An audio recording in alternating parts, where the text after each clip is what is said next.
എടാ അത്ര നീയാ? സച്ചിനെ വാ കേറി നീ. എടാ നീ ഇപ്പഴീ മഴയത്ത് ഈ സ്കൂട്ടറൊക്കെ തന്നെയാണ് ഓടിച്ചോണ്ട് നടക്കണത്. നീ എന്നെ കണ്ട ഞാൻ ഈ കാറൊക്കെ ഓടിച്ചോണ്ട് നടക്കണത്? നിനക്ക് ഇതേപോലെ നടന്നൂടെ? പിന്നെ എന്റെ സ്കൂട്ടറിന് 40 മൈലേജ് കിട്ടും, പിന്നെ എന്തിനാ ഞാൻ കാർ എടുക്കണേ? എടാ നിന്റെ സ്കൂട്ടറിന് നീ 40 കിലോമീറ്റർ മൈലേജ് പറയുമ്പോ 100 രൂപയ്ക്ക് പെട്രോൾ അടിക്കണ്ടേ? ഇതിന് കിലോമീറ്ററിന് 1 രൂപ വന്നുള്ളൂ. അതായത് 40 കിലോമീറ്റർ ഓടിക്കുമ്പോ വെറും 40 രൂപ ഇതിന് വന്നുള്ളൂ. അപ്പൊ ഇതേതാ വണ്ടി? ഇത് നിനക്ക് അറിഞ്ഞൂടെ? ഇതാണ് ടിയാഗോ AV. ഇപ്പോഴത്തെ ട്രെൻഡിങ്ങും സ്റ്റാർ റേറ്റഡ് വണ്ടിയാണ് മോനെ. എടാ ഈ വണ്ടിക്ക് സിംഗിൾ ചാർജിന് 230 കിലോമീറ്റർ റേഞ്ച് കിട്ടും. മാത്രമല്ല ഈ വണ്ടിക്ക് DC ചാർജർ ഉണ്ട്. നിനക്ക് ലോങ് ഡ്രൈവ് പോവുകയാണെങ്കിൽ തന്നെ നിനക്ക് DC ചാർജർ ചെയ്തിട്ട് വണ്ടി ഓടിച്ചുകൊണ്ട് പോവാം. ഇപ്പൊ നിനക്ക് ഈ വണ്ടി എടുക്കുകയാണെങ്കിൽ 95,000 ഈ വണ്ടിക്ക് ബെനിഫിറ്റ്സ് ഉണ്ട്. അപ്പൊ ഇതിന് എത്ര പേരുണ്ട്? ഈ വണ്ടിക്ക് 8,65,000 ഓൺ റോഡ് പ്രൈസ് സ്റ്റാർട്ടിങ് വന്നത്.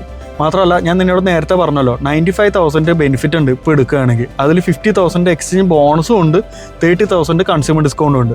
പിന്നെ തന്നെ കോർപ്പറേറ്റ് ഓഫറാണ്. അത് നിന്റെ എലിജിബിലിറ്റി അനുസരിച്ചാണ് ഇപ്പോൾ കിട്ടുന്നത്. മാത്രമല്ല ഇപ്പോൾ ഈ വണ്ടി എടുക്കുമ്പോൾ നിനക്ക് 10 വർഷത്തെ EMI വരെ കിട്ടും. നീ ഇപ്പോൾ സ്കൂട്ടർ എടുത്ത് അതിൽ പെട്രോൾ അടിച്ച് കിടക്കണതിന് പകരം നിനക്ക് EMI ആയിട്ട് വേണമെങ്കിൽ 10 വർഷത്തെ EMI ഇട്ട് നിനക്ക് വണ്ടി കൊണ്ടു നടക്കാം. നോക്കല്ലേ പറടവനെ എവിടെ പോയി കിടക്കണ കസ്റ്റമർ ഷോറൂമിൽ വെയിറ്റ് ചെയ്യണേ, പെട്ടെന്ന് വരാൻ നോക്കിയേ.